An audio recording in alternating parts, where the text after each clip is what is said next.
8वां अध्याय। इस प्रकार भगवान के वचनों को न समझकर अर्जुन बोले, हे पुरुषोत्तम, जिसका आपने वर्णन किया वह ब्रह्म क्या है, अध्यात्म क्या है, कर्म क्या है और अधिभूत नाम से क्या कहा गया है, अधिदेव नाम से क्या कहा जाता है। हे मधुसूदन, यहाँ अधियज्ञ कौन है और वह इस शरीर में कैसे है, और युक्त चित्त वाले पुरुषों द्वारा अंत समय में आप किस प्रकार जानने में आते हो। इस प्रकार अर्जुन के प्रश्न करने पर श्री कृष्ण भगवान बोले, हे अर्जुन, परम अक्षर अर्थात जिसका कभी नाश नहीं हो, ऐसा सच्चिदानंद घन परमात्मा तो ब्रह्म है, और अपना स्वरूप अर्थात जीवात्मा अध्यात्म नाम से कहा जाता है, तथा भूतों के भाव को उत्पन्न करने वाला शास्त्र विहित यज्ञ, दान और होम आदि के निमित्त जो द्रव्य आदिकों का त्याग है वह कर्म नाम से कहा गया है। उत्पत्ति विनाश धर्म वाले सब पदार्थ अधिभूत हैं और हिरण्यमय पुरुष अधिदेव हैं। और हे देहधारियों में श्रेष्ठ अर्जुन, इस शरीर में मैं वासुदेव ही विष्णु रूप से अधियज्ञ हूँ। और जो पुरुष अंत काल में मेरे को स्मरण करता हुआ शरीर को त्याग कर जाता है वह मेरे साक्षात स्वरूप को प्राप्त होता है, इसमें कुछ भी संशय नहीं है। कारण कि हे कुंती पुत्र अर्जुन, यह मनुष्य अंत काल में जिस जिस भी भाव को स्मरण करता हुआ शरीर को त्यागता है उसको ही प्राप्त होता है, परंतु सदा उसी भाव को चिंतन करता हुआ, क्योंकि सदा जिस भाव का चिंतन करता है अंत काल में भी प्रायः उसी का स्मरण होता है। इसलिए हे अर्जुन, तू सब समय में निरंतर मेरा स्मरण कर और युद्ध भी कर। इस प्रकार मेरे में अर्पण किए हुए मन बुद्धि से युक्त हुआ निसंदेह मेरे को प्राप्त होगा। हे पार्थ, यह नियम है कि परमेश्वर के ध्यान के अभ्यास रूप योग से युक्त अन्य तरफ न जाने वाले चित्त से निरंतर चिंतन करता हुआ पुरुष परम प्रकाश रूप दिव्य पुरुष को अर्थात परमेश्वर को ही प्राप्त होता है। इससे जो पुरुष सर्वज्ञ, अनादि, सबके नियंता, सूक्ष्म से भी अति सूक्ष्म, सबके धारण पोषण करने वाले, अचिंत्य स्वरूप, सूर्य के समान नित्य चेतन प्रकाश रूप,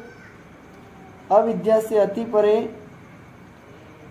शुद्ध सच्चिदानंद परमात्मा को स्मरण करता है, वह भक्ति युक्त पुरुष अंत काल में भी योग बल से भ्रकुटी के मध्य में प्राण को अच्छी प्रकार स्थापन करके फिर निश्चल मन से स्मरण करता हुआ उस दिव्य स्वरूप परम पुरुष परमात्मा को ही प्राप्त होता है। हे अर्जुन, वेद के जानने वाले विद्वान जिस सच्चिदानंद रूप परम पद को ओमकार नाम से कहते हैं और आसक्ति रहित यत्नशील महात्मा जन जिसमें प्रवेश करते हैं तथा जिस परम पद को चाहने वाले ब्रह्मचर्य का आचरण करते हैं, उस परम पद को तेरे लिए संक्षेप से कहूँगा। हे अर्जुन, सब इंद्रियों के द्वारों को रोककर अर्थात इंद्रियों को विषयों से हटाकर तथा मन को हृदय में स्थिर करके और अपने प्राण को मस्तक में स्थापन करके योग धारणा में स्थित हुआ जो पुरुष ओम ऐसे ही से एक अक्षर रूप ब्रह्म को उच्चारण करता हुआ और उसके अर्थ स्वरूप मेरे को चिंतन करता हुआ शरीर को त्याग कर जाता है, वह पुरुष परम गति को प्राप्त होता है। हे अर्जुन, जो पुरुष मेरे में अनन्य चित्त से स्थित हुआ सदा ही निरंतर मेरे को स्मरण करता है, उस निरंतर मेरे में युक्त हुए योगी के लिए मैं सुलभ हूँ अर्थात सहज ही प्राप्त हो जाता हूँ। वे परम सिद्धि को प्राप्त हुए महात्मा जन मेरे को प्राप्त होकर दुख के स्थान रूप क्षणभंगुर पुनर्जन्म को नहीं प्राप्त होते हैं, क्योंकि हे अर्जुन, ब्रह्मलोक से लेकर सब लोग पुनरावृत्ति स्वभाव वाले अर्थात जिनको प्राप्त होकर पीछा संसार में आना पड़े ऐसे हैं, परंतु हे कुंती पुत्र, मेरे को प्राप्त होकर उसका पुनर्जन्म नहीं होता है,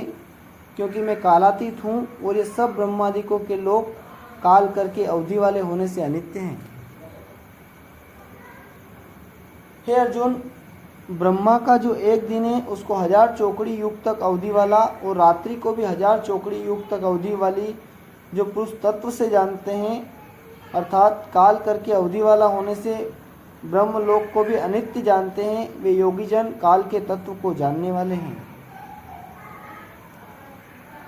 इसलिए वे यह भी जानते हैं कि संपूर्ण दृश्य मात्र भूतगण ब्रह्मा के दिन के प्रवेश काल में अव्यक्त से अर्थात ब्रह्मा के सूक्ष्म शरीर से उत्पन्न होते हैं और ब्रह्मा की रात्रि के प्रवेश काल में उस अव्यक्त नामक ब्रह्मा के सूक्ष्म शरीर में ही लय होते हैं। वह ये भूत समुदाय उत्पन्न होकर प्रकृति के वश में हुआ रात्रि के प्रवेश काल में लय होता है और दिन के प्रवेश काल में फिर उत्पन्न होता है। हे अर्जुन, इस प्रकार ब्रह्मा के 100 वर्ष पूर्ण होने से अपने लोक सहित ब्रह्मा भी शांत हो जाता है, परंतु उस अव्यक्त से भी अति परे दूसरा अर्थात विलक्षण जो सनातन अव्यक्त भाव है वह सच्चिदानंद घन पूर्ण ब्रह्मा परमात्मा सब भूतों के नष्ट होने पर भी नष्ट नहीं होता है। जो वह अव्यक्त अक्षर ऐसे कहा गया है उसी अक्षर नामक अव्यक्त भाव को परम गति कहते हैं तथा जिस सनातन अव्यक्त भाव को प्राप्त होकर मनुष्य पीछे नहीं आते हैं वह मेरा परम धाम है। और हे पार्थ, जिस परमात्मा के अंतर्गत सर्वभूत हैं और जिस सच्चिदानंद घन परमात्मा से यह सब जगत परिपूर्ण है वह सनातन अव्यक्त परम पुरुष अनन्य भक्ति से प्राप्त होने योग्य है। और हे अर्जुन, जिस काल में शरीर त्याग कर गए हुए योगी जन पीछा न आने वाली गति को और पीछा आने वाली गति को भी प्राप्त होते हैं उस काल को अर्थात मार्ग को कहूँगा। उन 2 प्रकार के मार्गों में से जिस मार्ग में ज्योतिर्मय अग्नि अभिमानी देवता है और दिन का अभिमानी देवता है तथा शुक्ल पक्ष का अभिमानी देवता है और उत्तरायण के 6 महीनों का अभिमानी देवता है, उस मार्ग में मरकर गए हुए ब्रह्मवेत्ता अर्थात परमेश्वर की उपासना से परमेश्वर को परोक्ष भाव से जानने वाले योगी जन उपरोक्त देवताओं द्वारा क्रम से ले हुए ब्रह्मा को प्राप्त होते हैं। जिस मार्ग में धूमाभिमानी देवता है और रात्रि अभिमानी देवता है तथा कृष्ण पक्ष का अभिमानी देवता है और दक्षिणायन के 6 महीनों का अभिमानी देवता है, उस मार्ग में मरकर गया हुआ सकाम कर्मयोगी उपरोक्त देवताओं द्वारा क्रम से ले गया हुआ चंद्रमा की ज्योति को प्राप्त होकर स्वर्ग में अपने शुभ कर्मों का फल भोगकर पीछे आता है। क्योंकि जगत के ये 2 प्रकार के शुक्ल और कृष्ण अर्थात देवयान और पितृयान मार्ग सनातन माने गए हैं, इनमें एक के द्वारा गया हुआ पीछा न आने वाली परम गति को प्राप्त होता है और दूसरे द्वारा गया हुआ पीछा आता है अर्थात जन्म मृत्यु को प्राप्त होता है। हे पार्थ, इस प्रकार इन दोनों मार्गों को तत्व से जानता हुआ कोई भी योगी मोहित नहीं होता है अर्थात फिर वह निष्काम भाव से ही साधन करता है, कामनाओं में नहीं फंसता। इस कारण हे अर्जुन, तो सब काल में समत्व बुद्धि रूप योग से युक्त हो अर्थात निरंतर मेरी प्राप्ति के लिए साधन करने वाला हो, क्योंकि योगी पुरुष इस रहस्य को तत्व से जान कर वेदों के पढ़ने में तथा यज्ञ तप और दानादिकों के करने में जो पुण्य फल कहा है उस सबको निसंदेह उल्लंघन कर जाता है और सनातन परम पद को प्राप्त होता है।